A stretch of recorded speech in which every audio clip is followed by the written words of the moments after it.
ഞാനിവിടെ 2 തരം പയറാണ് വെച്ചത്. ഒന്ന് കുറ്റിപ്പയറും പിന്നെ ഈ കാണുന്ന മീറ്റർ പയറും. പോട്ടിംഗ് ട്രേയിൽ വിത്ത് മുളപ്പിച്ച് 2 പാകമായപ്പോൾ മാറ്റി നട്ടു. തുടക്കത്തിൽ മുരടിപ്പ് നല്ലോണം കാണിച്ച പയറുകളാണ് ഈ രണ്ടും. ആഴ്ചയിൽ 1 തവണ 1 ലിറ്റർ വെള്ളത്തിൽ 2 ഗ്രാം സ്യൂഡോമോണസ് കലക്കി സ്പ്രേ ചെയ്ത് കൊടുത്തിരുന്നു. പിന്നെ 15 ദിവസം കൂടുമ്പോൾ കുമ്മായം വെള്ളത്തിൽ മിക്സ് ചെയ്തിട്ട് ചെടിയുടെ ചുവട്ടിൽ ഒഴിച്ചു കൊടുത്തു. അതിനുശേഷം ചെടി നന്നായിട്ട് വളരാൻ തുടങ്ങി.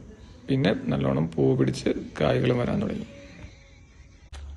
നമ്മൾ പച്ചക്കറി തൈകൾ വെക്കുമ്പോൾ എപ്പോഴും കുമ്മായം ഇട്ട് ട്രീറ്റ് ചെയ്ത് 14 ദിവസം വെച്ച് മണ്ണിൽ തൈ നടുകയോ വിത്തിടുന്നതാണ് ഏറ്റവും നല്ലത്. ഇന്ന് ഞങ്ങൾക്ക് അത്യാവശ്യത്തിന് വേണ്ട പയറും തക്കാളിയും എല്ലാം കിട്ടി.